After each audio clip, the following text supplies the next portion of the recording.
শংকৰ মাধৱৰ নীতি আদৰ্শৰে আমাৰ সমাজ আমাৰ পৰিয়ালবিলাক আগবাঢ়িব অন্যথা আমাৰ পৰিয়ালবিলাক আমাৰ সমাজবিলাকত কিন্তু আমি এদিন খাৰা হৈ এনেকৈ বহি কিন্তু ঈশ্বৰৰ কথা শুনিব পৰা ব্যৱস্থা কিন্তু নাথাকে নহয় নহয় বাপ এতিয়া যে আমি পৰিয়ালবিলাকত চকু পানী টুকি টুকি ভাত খাব লগা হৈছে আপোনালোকে তাৰ কাৰণটো জানে নেকি বাৰু প্ৰায় পৰিয়ালবিলাকক সকলো নহয় দেই মই সকলোকে সামৰি কোৱা নাই বহু পৰিয়াল আছে খুব সুন্দৰ সুন্দৰ জীৱন সুন্দৰ সুন্দৰ সতি সন্তান জন্ম দিছে কিন্তু বহু পৰিয়ালে ৭৫% পৰিয়ালে কিন্তু আজি চকু পানী টুকি ভাত খাব লগা হৈছে সেই ৭৫ পৰিয়ালৰ ভিতৰত ময়ো এজন আজি যে আমি ৭৫টা পৰিয়াল চকু পানী টুকি ভাত খাব লগা হৈছে তাৰ মূল কাৰণটো মই আজি কওঁ কাহিনীৰ দ্বাৰা ক'লে কথাবোৰ বুজি পোৱাত সুবিধা হয় আৰু ভাগৱতেও ক'বলৈ যাওঁতে বহু কাহিনী ইয়াত আনিছে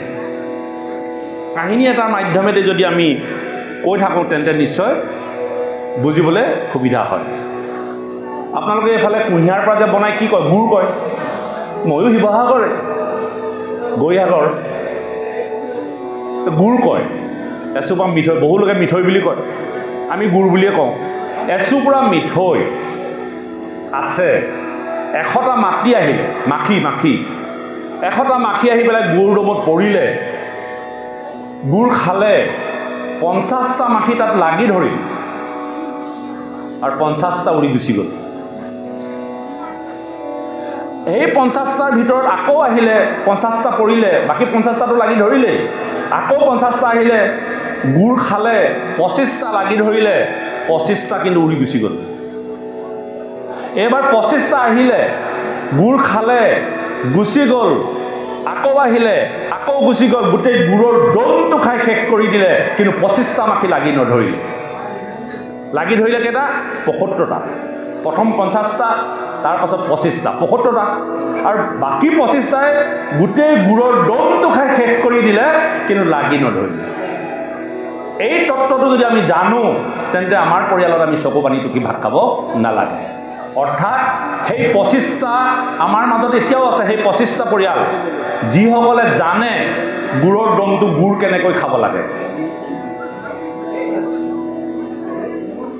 আমি গুড়ৰ দমটো খাব নাজানো গুড়ৰ দমত পৰি পেলাই পাখিকেইখন লগাই দিওঁ তাত পাখিকেইখন লগাই দিয়াৰ লগে লগে গুড়ৰ আঠাই পাখিকেইখন লাগি ধৰিলে উৰিব নোৱাৰা হ'লোঁ বাকী ২৫টাই গুড় খাইছে পাখিকেইখন দাঙি দাঙি খাইছে গতিকে গুড়ৰ দম শেষ কৰি দিলে লাগি নধৰিলে অৰ্থাৎ আমাৰ সাংসাৰিক জীৱনৰ যিটো মধু যিটোৰ কাৰণে আপুনি মই বলিয়া আমি পাখিকেইখন দাঙি খাব লাগে তাৰমানে জ্ঞান আৰু বৈৰাগ্য আপুনি সংসাৰখনতে লুটুপুটু কিয় হৈ যায় হে ভাজ্যা বুলি ক'লে আপুনি ইমান কিয় মৰি যাব লাগে সন্তান বুলি ক'লে আপুনি কিয় ইমান যেন পৃথিৱীত আৰু মই নামঘৰলৈও নাযাওঁ কিবাও নাযাওঁ ধন লাগে টকা লাগে আইগৰাকীয়ে যেনেকৈ কৈছে তেনেকৈ মই কাম সম্পাদন কৰিব লাগিব ল'ৰাই যেনেকৈ ক'ব তেনেকৈ শুনিম কেলৈ আপোনাৰ নিজস্বভাৱে কৰিবলগীয়া নাই নেকি আপোনাৰ জীৱন সফল কৰিব নালাগে নেকি আপুনি সাধু সংগলৈ যাব নালাগে নেকি নে বাৰু গতিকে আমি সেই সংসাৰখনত সতি সন্তানকে ভাজ্যাকে মূল বুলি ভাবি কেৱল ধন টকা পইচা আৰ্জন কৰোঁতেই জীৱনৰ সমস্তখিনি শেষ কৰি দিলোঁ আৰু যাব সময়ত আমি একো লৈ যাব নোৱাৰিলোঁ আৰু সেই ৭৫টা পৰিয়ালৰ ঘৰতেই আজি চকু পানী টুকি ভাত খাব লগা হৈছে সতি সন্তানক আমি সংস্কাৰ দিব নোৱাৰিলোঁ ধন টকা পইচা আৰ্জন কৰোঁতে অধিক ধন সংগ্ৰহ কৰাৰ কাৰণে সতি সন্তান বেয়া হৈ গ'ল গাড়ী ইখনৰ পাছত সিখন দিলোঁ গাড়ী লৈ যেতিয়া ঘূৰিবলৈ পালে উচ্চাকাংক্ষা বাঢ়ি গ'ল লগে লগে ক'ৰবাত খুন্দা মাৰি দিলে মৃত্যুবৰণ কৰিলে লগে লগে আপোনাৰ মোৰ জীৱনলৈ চকু পানী নামি আহিলে এয়া হ'ল আমি নজনাৰ দুখত আমি এই ৭৫টা পৰিয়ালে আজি চকু পানী টুকি ভাত খাব লগা হৈছে গতিকে আজি আমি ভাগৱত ধৰ্মৰ পৰা এই কথাখিনি আমি প্ৰত্যেক পৰিয়াললৈ লৈ যাব লাগিব বিশেষকৈ আইসকলৰ কিন্তু ভূমিকা অত্যন্ত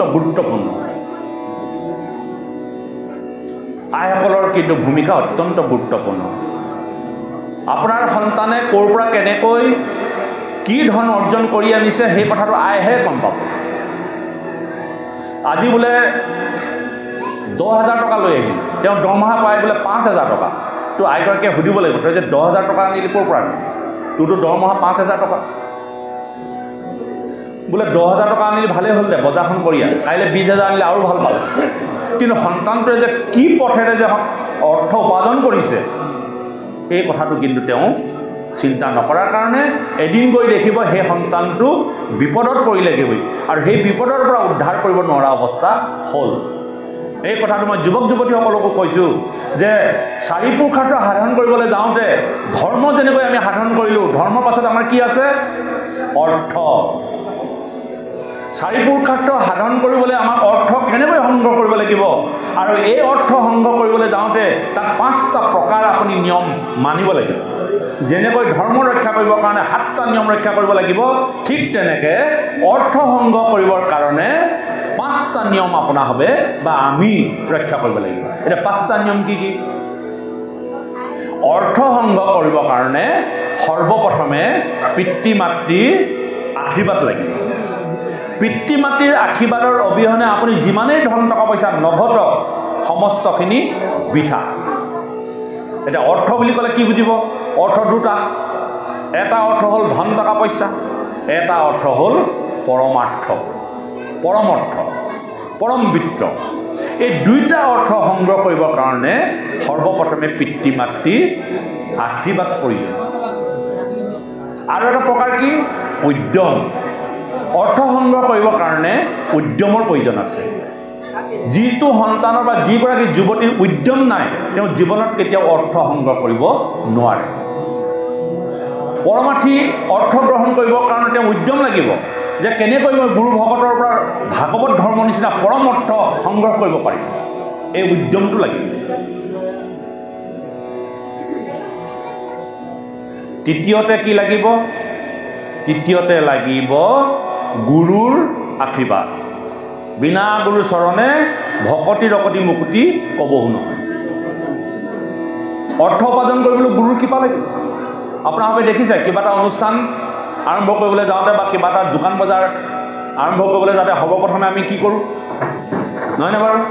ঠিক যেনেকৈ আমি ধূপ ধূনা লগাই নাম কীৰ্তনকে হওক বা যাৰ যেনে বিধি আছে তেনেকৈ কৰি যেনেকৈ আমি দোকান বজাৰ আৰম্ভ কৰোঁ, ঠিক তেনেকৈ সতী সন্তানে অৰ্থ উপাৰ্জন কৰিবলৈ যাওঁতে সৰ্বপ্ৰথমতে পিতৃ মাতৃ উদ্যম আৰু গুৰুৰ আশীৰ্বাদ লাগিব। তাৰ পাছত লাগিব সকলোখিনি হৈছে, কিন্তু ঈশ্বৰৰ কৃপা অবিহনে সমস্ত বৃথা। আমেৰিকাৰ এজন লেখক আছিল, তেওঁ নোবেল বঁটা পাইছিল, যাৰ নাম হেনৰি ৱে। তেওঁ নোবেল বঁটা প্ৰাপ্ত হৈছিল। নোবেল বঁটা প্ৰাপ্ত হৈ তেওঁ জগতত তেওঁৰ খ্যাতি বাঢ়ি গ'ল, ধন টকা পইচাৰ অভাৱ নাই। কিন্তু এদিন তেওঁ মৃত্যুৰ সময়ত কি কৰিলে? নিজৰ ৰিভলভাৰটোৱে নিজৰ মূৰত মাৰি পেলাই মৃত্যুবৰণ কৰিলে। তাৰমানে আজি আমাৰ সতী সন্তানবিলাকে হতাশাগ্ৰস্ত হৈ তেওঁলোকে আত্মহত্যা কৰে। পৰীক্ষাটোত পাছ কৰিব নোৱাৰিলোঁ বুলি কৈ ট্ৰেইনালিত গৈ ডিঙিটো পাতি দিয়ে। আপোনালোকে জানেনে আব্ৰাহাম লিংকনে 9 বাৰ মেট্ৰিক ফেইল কৰিছিল আৰু 11 বাৰ ইলেকশ্যনত হাৰিছিল। আৰু সেইজন আব্ৰাহাম লিংকন আমেৰিকাৰ ৰাষ্ট্ৰপতি, জগতত বিখ্যাত।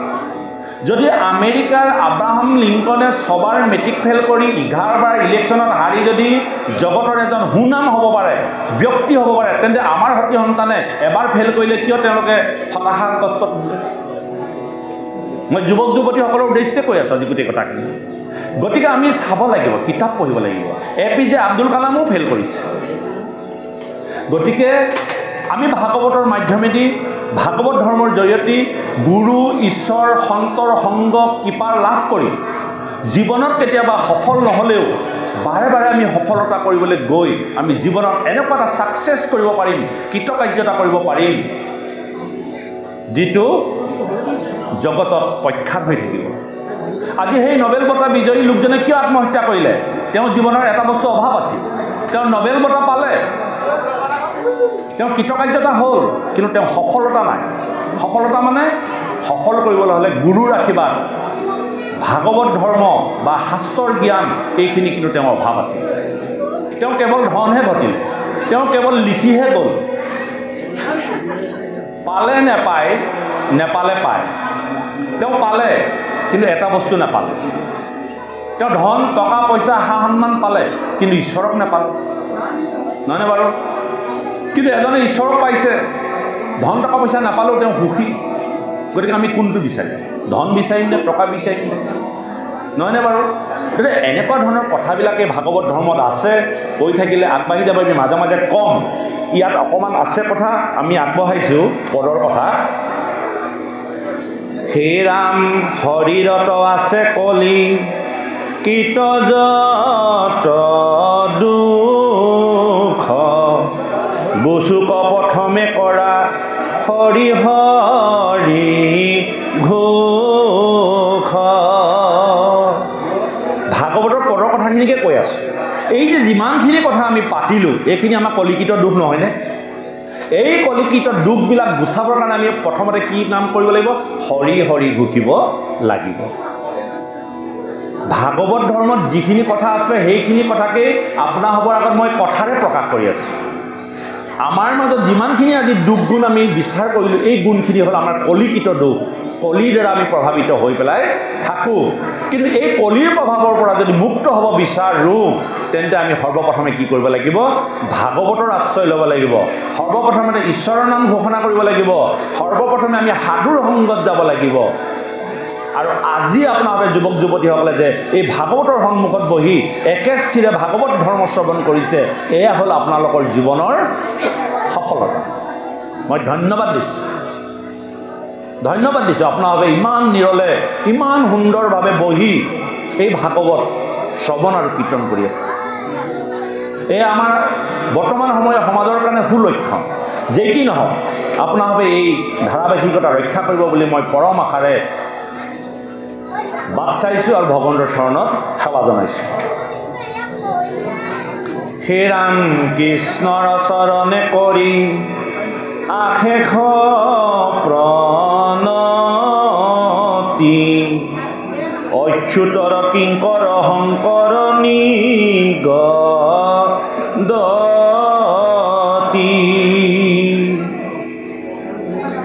দ্বিতীয় স্কন্ধৰ কথা শুনিয়া উচ্চুকে, নিপতিৰ প্ৰশ্ন পাছে শুনি মুনি হওকে,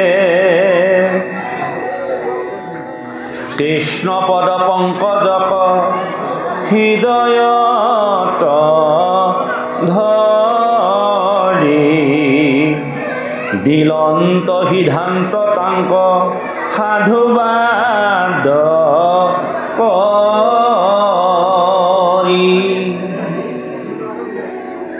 নিৰ্গুণবাদী শ্ৰী শুকদেৱক পৰীক্ষিত ৰাজনে, তেখেতে এজন ধৰ্মশীল ৰজাৰ হোৱাৰ পাছতো ঋষিৰ অভিশাপত অভিশপ্ত হৈ মৃত্যুমুখী লোকে কি কৰা উচিত, এই কথাটো নিৰ্গুণবাদী শ্ৰী শুকদেৱক প্ৰশ্ন কৰোঁতে আজি নিৰ্গুণবাদী শ্ৰী শুকদেৱে আজি পৰীক্ষিত ৰাজনক কৈছে, হে ৰাজন, তুমি যদি জীৱন সাৰ্থক কৰিব বিচাৰিছা বা মৃত্যুমুখী লোকৰ যদি কাৰ্য সাধন কৰিবলৈ বিচাৰিছা, তেন্তে তুমি ভাগৱত ধৰ্ম পালন কৰিব লাগিব। আৰু এই ভাগৱত ধৰ্মৰ কথাখিনি ক'বলৈ যাওঁতে সৰ্বপ্ৰথমে শ্ৰী শুকদেৱে পৰীক্ষিত ৰাজনক ধন্যবাদ দিছে, সাধু সাধু বুলি প্ৰশংসা কৰিছে। কাৰণ উত্তম মতি নহ'লে, সাধু নহ'লে, সন্ত নহ'লে, ঈশ্বৰৰ প্ৰতি আনুগত্য নাথাকিলে এনেহেন মহান প্ৰশ্ন উত্থাপন কৰিব নোৱাৰে। যিহেতুকে পৰীক্ষিত ৰাজন এজন ধৰ্মশীল ৰজা আছিল, যি গৰ্ভতে বিষ্ণুক দৰ্শন কৰিছিল। গতিকে আজি নিৰ্গুণবাদী শুকদেৱক তেওঁ কৈছে যে নিয়মানুষ্য লোকে কি কাৰ্য কৰা উচিত, এই কথাখিনি তেওঁ সুধিছে। আৰু এই কথাখিনি উত্তৰত ক'বলৈ গৈ নিৰ্গুণবাদী শুকদেৱে তেওঁক ধন্যবাদ দিছে, সাধু সাধু বুলি প্ৰশংসা কৰিছে। আৰু লগে লগে তেওঁ দ্বিতীয় স্কন্ধত ভাগৱত ধৰ্মৰ মাজেদি কথাখিনি ক'বলৈ আগবাঢ়িছে। ধন্য নৰপতিমতী উত্তম তোমাৰ, পুচিলা যিটো কথা সংসাৰতে সাৰ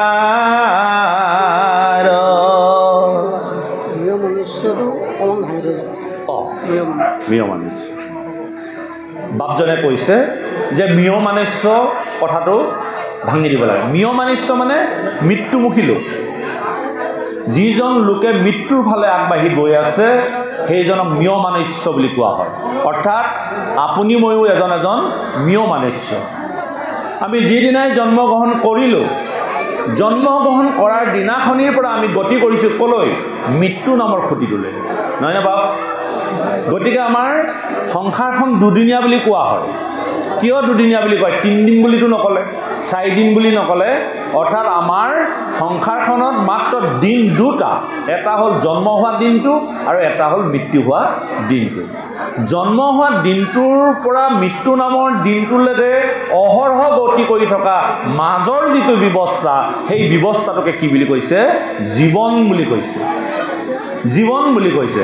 গতিকে পৰীক্ষিত ৰাজনে জন্ম হোৱাৰ পৰা মৃত্যু নামৰ খুঁটিটোলৈ গতি কৰোঁতে তেওঁ মাজত অভিশপ্ত হৈ 7 দিনৰ ভিতৰত যে তেওঁ মৰিব, এই কথাটো গম পোৱাৰ কাৰণে নিগুণবাদী শুকদেৱক কৈছে যে মই মৃত্যুৰ ফালে আগবাঢ়ি গৈ থকা এজন ব্যক্তিয়ে কি কাৰ্য কৰা হ'ব, যিহেতুকে মোৰ পৰমায়ু 7 দিন, আপোনাৰ মোৰো 7 দিন। আমাৰ দিন 7টাহে, দেওবাৰৰ পৰা সোমবাৰলৈকে, আৰুতো বেলেগ দিন নাই। গতিকে আজি পৰীক্ষিতে গম পালে যে মই 7 দিনৰ পাছত মৃত্যু হ'ব। আপুনি মই ভাগৱত কিয় শ্ৰৱণ নকৰোঁ জানেনে? আমি সেই মৃত্যু নামৰ দিনটো নাজানো। পৰীক্ষিতে গম পাইছিল যে মই আমুক তাৰিখতেই মৃত্যুবৰণ কৰিম। আজি যদি আপোনাৰ হ'ব ঘোষণা কৰি দিয়া হয় বোলে বা পাই আৰু 10 ঘণ্টাৰ পাছতে ডাঙৰ এটা প্ৰলয় হ'ব, সমস্ত বোলে পৃথিৱী ছাৰখাৰ হৈ যাব। আপোনাৰ হ'বৰ মাজত যদি আমাৰ কিবা লেনদেনো আছিল, টকা পইচা ঘূৰাই দিলে যাবনে? বোলে বাদ দে আৰু, যি হ'ল যি নহ'ল, এই 10 ঘণ্টা আছে, 10 ঘণ্টাৰ ভিতৰতে যিখিনি কৰিব পাৰোঁ কৰোঁ, বাদ দে আৰু, যি গতিলোঁ যি মেলিলোঁ। আজি আমি মৃত্যু নামৰ দিনটো নজনাৰ কাৰণে আমি যেন নমৰিমেই, যেন গোটেই জীৱন জীয়াই থাকিম, এনেকুৱা এটা ভাৱনা থকাৰ কাৰণে আমাৰ লালসাবিলাক বাঢ়ি বাঢ়ি গৈ থাকে। কিন্তু পৰীক্ষিতৰ জীৱনলৈ, যিহেতুকে পৰীক্ষিত এজন ধৰ্মশীল ৰজা আছিল, গতিকে তেওঁ উপলব্ধি হ'ল যে 7 দিনৰ পাছত মই মৃত্যু হ'ম। বোলে 7 দিনৰ ভিতৰত মোৰ কৰিবলগীয়া কাম কি আছে, এই কথাখিনি নিগুণবাদী শুকদেৱক পৰীক্ষিতে সুধিছিল। আৰু নিগুণবাদী শুকদেৱে কৈছে যে মিয়মানুষ্য লোকে কি কৰা উচিত, সেই ৰাজন শুনা। হে ৰাম, মুখ্যৰ সাধন ইটো জগতৰে হিত, লভিল মুকুতি যিটো তাহাৰ বাঞ্ছিত।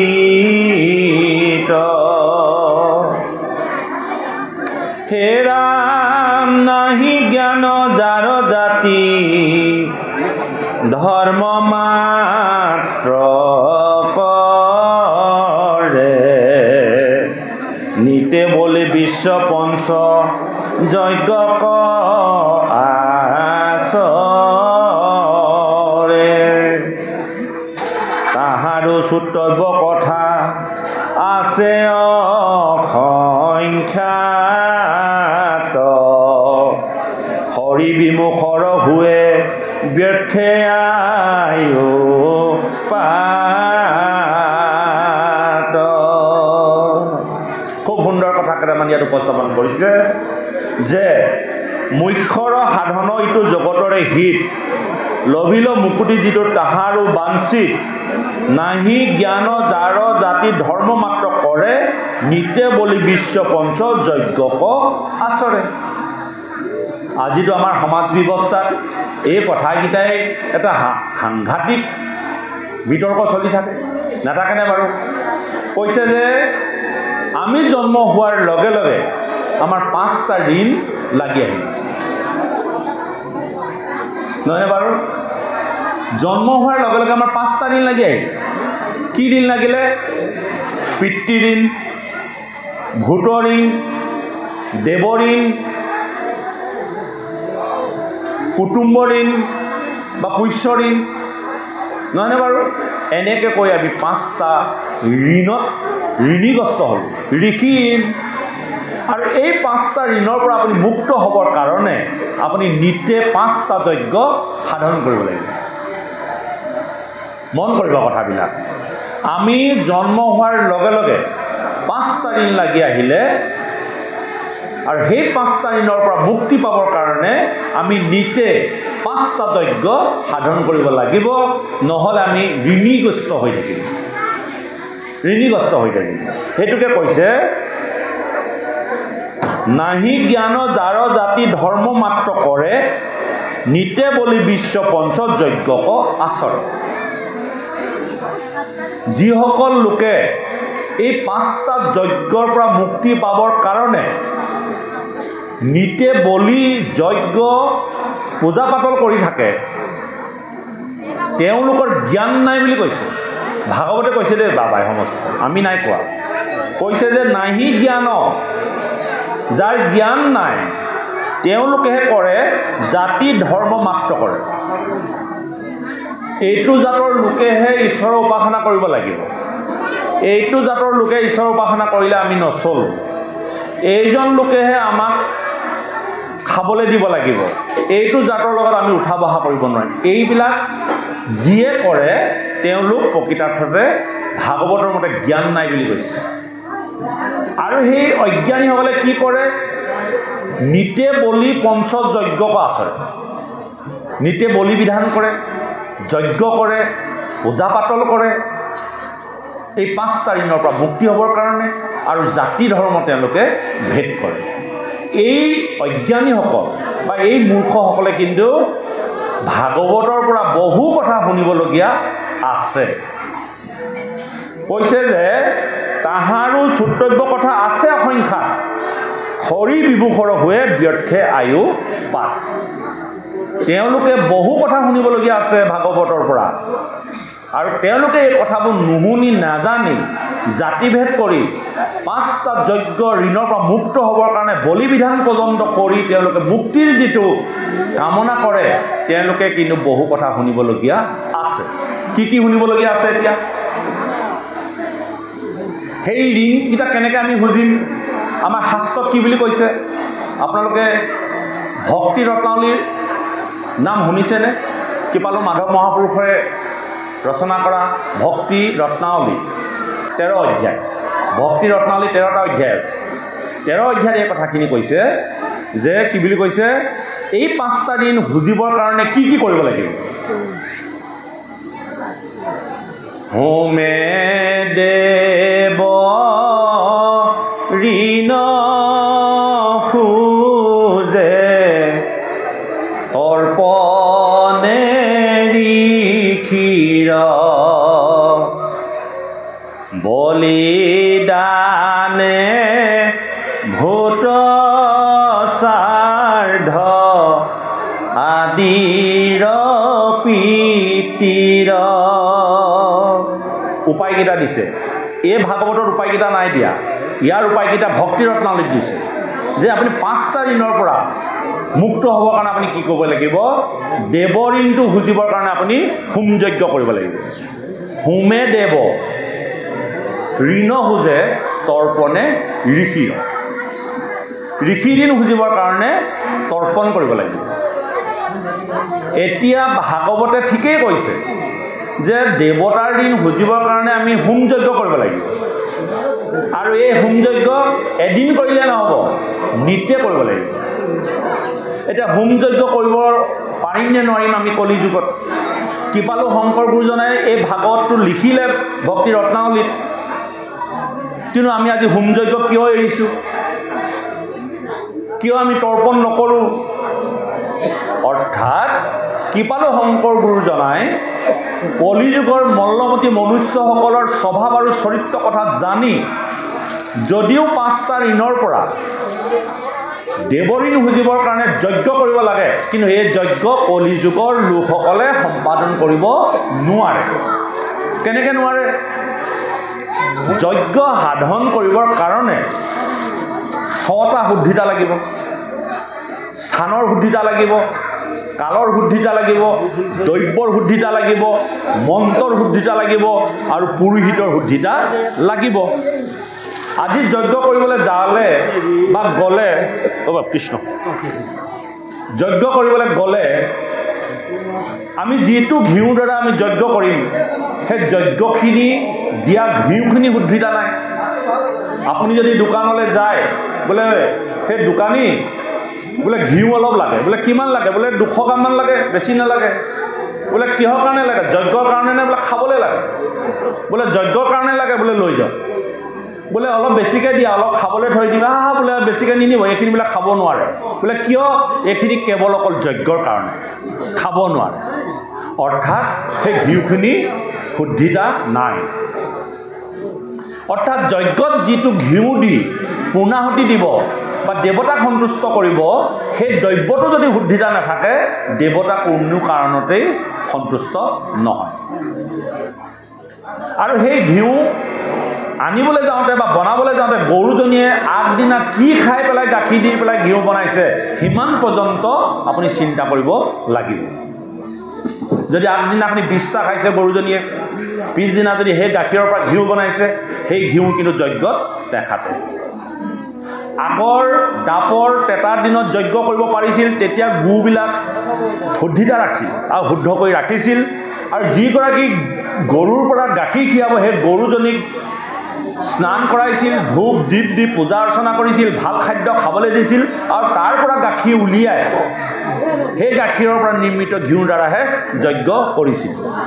আপোনালোকে জানে মিথিলাৰ ৰজা জনক ৰজা, সেই জনক ৰজাই যজ্ঞ কৰিবলৈ 12 বছৰ হাল বাইছিল স্থানৰ শুদ্ধিতাৰ কাৰণে। আজি আমাৰ যিসকল পুৰোহিতসকলৰ শুদ্ধিতা নাই, কেৱল টকা পইচাকেইটাৰ ওপৰত নিৰ্ভৰ কৰে, কিমান দিছে কিমান নাই দিয়া, মন্ত্ৰ কি গাইছে বুজি নাপাওঁ, মন্ত্ৰৰ শুদ্ধিতা নাই, নহয়নে বাৰু বাপ? গতিকে কলিযুগত দেৱঋণ সুজিবৰ কাৰণে যি যজ্ঞ কৰিব লাগে বুলি শাস্ত্ৰই বিধান দিছে, সেই যজ্ঞ কলিযুগৰ লোকে কৰিব নোৱাৰে। আৰু ঋষি ঋণ কৰিবৰ কাৰণে তপ কৰিব লাগে। ৰাতিপুৱা শুই উঠি নদীলৈ গৈ সূৰ্য উদয় হোৱাৰ আগে আগে আমি পানীত দি পেলাই তৰ্পণ কৰিব লাগে। আৰু তৰ্পণ কৰিলেহে ঋষি সন্তুষ্ট হয় বা ঋষি ঋণ সুজে। কিন্তু কলিযুগৰ লোকে 8টা বজালৈকে শুয়ে থকা হয়। প্ৰকৃততে কলিযুগৰ ভকতসকলে সূৰ্যক জগাব লাগে, কিন্তু আমাৰ এতিয়া সূৰ্যহে আমাক জগায়। বোলে 8টা বাজিলে মই আহি ইমান দূৰ পালোহি, উঠা। তেনে লোকৰ দ্বাৰা কেতিয়াও ঋষি ঋণ সুজিব নোৱাৰে। 3:30 বজাত 4টা বজাত নদীত গৈ আপুনি জল তৰ্পণ কৰিব লাগিব, তেতিয়াহে ঋষি ঋণ খুজিব পাৰিব। কিন্তু কলিযুগৰ লোকে তেনে কৰ্ম কৰিবলৈ অসমৰ্থ। আলাস্য আহিলে, ভোগবাদী হ'ল, তেঁতুগুৰিলৈকে খায়, মাছে মঙহে ভৰাই শুই থাকে, ৰাতিপুৱা 9টা বজালৈকে শুই থাকে। তেনেকুৱা লোকে কেতিয়াও তৰ্পণ কৰি ঋষি খুজিব নোৱাৰে। তাৰপিছত কি আহিলে? হোমে দেৱ ঋণ খুজে তৰ্পণে ঋষিৰ, বলিদানে ভূত শ্ৰাদ্ধ পিতৃৰ আদিৰ। জীৱবিলাকক সন্তুষ্ট কৰিবৰ কাৰণে আমি বলিদান কৰিব লাগিব। এতিয়া বলিদান মানে কি? যে জীৱক সন্তুষ্ট কৰিবৰ কাৰণে বলি দিব লাগে নেকি? বলিৰ অৰ্থ হ'ল ছেদন কৰা, ত্যাগ কৰা। আজি এই কলিযুগত লোকসকলে ভূত পূজা কৰিব নোৱাৰে। আমি নিজৰ শৰীৰটো কেনেকৈ প্ৰৱৰ্তাব পাৰোঁ, নিজৰ পেটটো কেনেকৈ পূৰাব পাৰোঁ, এই কথাটোহে আমি চিন্তা কৰোঁ। কিন্তু আমি ভাবোঁনে কেতিয়াবা আমি ভক্ষণ কৰাৰ আগতেই যে জীৱসকলক এমুঠি চাউল দি ল'ব লাগে? এইটো জ্ঞানটো আমাৰ নাই। সৰ্বপ্ৰথমে আমি ভূতৰ দয়া কৰিব লাগে, ভূতসকলক আমি দিব লাগে, তাৰপিছত আমি পচা শৰীৰত খাব লাগে। কিন্তু এই ভাৱনা আমাৰ নাই। দ্বিতীয়তে পিতৃঋণ খুজিবৰ কাৰণে শ্ৰাদ্ধ কৰিব লাগে। শ্ৰাদ্ধ কৰিলেহে পিতৃঋণ খোজা হয়। শ্ৰাদ্ধ মানে কি? গোটেই জীৱনটো পিতৃয়ে কৰি কৰি কৰি কৰি ল'ৰা ছোৱালী ডাঙৰ দীঘল কৰিলে, মৃত্যুৰ পাছত শ্ৰাদ্ধ কৰিলে পুৰোহিত এজন আনি, আৰু শ্ৰাদ্ধ শেষ হোৱাৰ পাছত ভোজ ভাত খাই পিতৃৰ শ্ৰাদ্ধ সমাপন কৰিলে। কিন্তু শাস্ত্ৰ ভাগতে এই কথাখিনি কোৱা নাই। শাস্ত্ৰ ভাগৱতে কৈছে যে পিতৃক যদি শ্ৰদ্ধা কৰে সেয়াই হ'ব শ্ৰাদ্ধ। কিন্তু কলিযুগত কিমানজন সতী সন্তানে পিতৃক শ্ৰদ্ধা কৰে? পাৰে মানে আপোনাৰ বৃদ্ধাশ্ৰমত ৰাখিছে, ৰাস্তাত নি এৰি থৈ আহে, পেলাই থৈ আহে, পিতৃ মাতৃক কুকুৰ ছাগলীয়ে খোৱাৰ নিচিনাকৈ আহাৰ দিয়ে। গতিকে কলি লোকে পিতৃ ঋণ খুজিবৰ কাৰণে যিটো শ্ৰদ্ধা ভক্তি থাকিব লাগে এইটো কৰিব নোৱাৰে। তাৰপাছত কি আছে? সমভাৱে ঋণ খোজে কুটুম্বজনৰ, এহি ভাৱে ঋণী হুৱে ভকতি বিহীন। কুটুম্ব ঋণ মানে আপোনাৰ ককাই ভাই যিটো পৰিয়াল, এই পৰিয়ালটো আপুনি জন্ম হোৱাৰ লগে লগে ঋণ লাগি আহিলে, এই পৰিয়ালৰ ঋণৰ পৰা মুক্ত হ'বৰ কাৰণে আপুনি কি কৰিব লাগিব? আপোনাৰ পৰিয়ালৰ লগত কুটুম্ব ঋণ খুজিবৰ কাৰণে আপুনি তেওঁলোকৰ প্ৰতি দয়া ভাৱ, সহনশীলতা ভাৱ ৰাখিব লাগে। সমভাৱ। আজি আমাৰ ককাই ভাইৰ মাজতে মিল নাই। 4টা ককাই ভাই, 4খন ঘৰ, 4টা ধৰ্ম, 4টা নামঘৰ। ইজনে যদি 10 লাখ টকা দি ঘৰ বনাইছে, ভায়েকৰ অৱস্থাই নাই। সমভাৱ কেনেকৈ হ'ল? একেজন পিতৃ মাতৃয়ে 4টা সন্তান জন্ম দিছিলে, ডাঙৰজনক পঢ়াই শুনাই ডাঙৰ কৰিলে, বা ডাঙৰজনে কৰ্ম কৰিলে, মাজুজনে পঢ়ি শুনি ইঞ্জিনিয়াৰ হ'ল, ডক্টৰ হ'ল। কিন্তু ইঞ্জিনিয়াৰ আৰু ডক্টৰ হোৱাৰ পাছত ডাঙৰ ককায়েকক কেতিয়াবা ধন টকা পইচা দি বোলে একোঠা ঘৰ ময়ো বনাই দিছোঁ, কৰিছেনে? সমভাৱে কুটুম্ব ঋণ খুজিব লাগে, কিন্তু কলিযুগত সেই ব্যৱস্থাটো কৰিব নোৱাৰে। যদি গোটেই কথাখিনি কলিযুগত কেঞ্চেলেই কৰিছে, তেন্তে এই 5টা ঋণ কেনেকৈ খুজিব পৰা হ'ব? যদি আপুনি ঈশ্বৰৰ অৰ্থে সেই সন্তানজনে যদি সমস্ত কৰ্ম কৰে, তেন্তে 5টা ঋণৰ পৰা আপুনি মুক্ত হৈ গুচি যাব। আৰু সেই কথাটোকে কৃপালু মাধৱ মহাপুৰুষজনে নামঘোষাত লিখিছে। কি বুলি লিখিছে? যাৰ পুত্ৰ হবে ঐত্য, হৰিত শৰণ লয়া, হৰি গুণ গাৱে শুদ্ধভাৱে, দধি দুগ্ধ ঘৃত মধু, নদীৰ জলক পিয়া, পিতৃগণে ত্ৰিপিটিক পাৱে। সেইজন লোকে সেই 5টা কৰ্ম নকৰিলেও হ'ব বুলি কৈছে, যদি তেওঁ একান্তভাৱে ঈশ্বৰৰ ওচৰত শৰণাপন্ন হৈ শ্ৰদ্ধা ভক্তি কৰে, গুৰুসকলক সেৱা সৎকাৰ কৰে, ধৰ্ম ৰক্ষা কৰে, তেন্তে তেওঁ কোনো ধৰণৰ যাগ যজ্ঞ পূজা পাতল বলিদান এইবিলাক কৰিবৰ প্ৰয়োজন নাই। গতিকে আজি যিসকলে এই কথাটো নাজানে, তেওঁলোকে কিন্তু বহু কথা শুনিবলগীয়া আছে ভাগৱতৰ পৰা, আৰু তেওঁলোক অজ্ঞানী। তেওঁলোকেহে এনেধৰণৰ জাতিভেদ আৰু নিতে বলি বিশ্ব যজ্ঞ আচৰণ কৰি থাকে। দিন ভৈলে ধন কুটুম বড় চিন্তা কৰে, নিদ্ৰা স্ত্ৰী আলাপেৰা তিৰু আয়ু হৰে।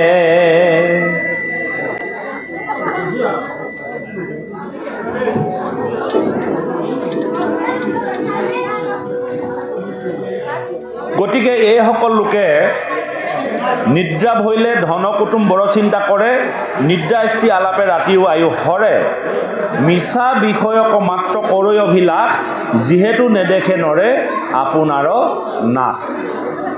এইসকল লোকে কেৱল এটা কথাই চিন্তা কৰে, ৰাতি হ'লে কেনেকৈ কুটুম্বসকলৰ লগত চিন্তা ভাৱনা কৰি, স্ত্ৰীৰ লগত আলাপ কৰি দিনটো কটাব লাগে, মিছা বিষয়ৰ অভিলাষ কৰি তেওঁলোকে তেওঁলোকৰ আয়ুসবিলাক নাশ কৰি থাকে।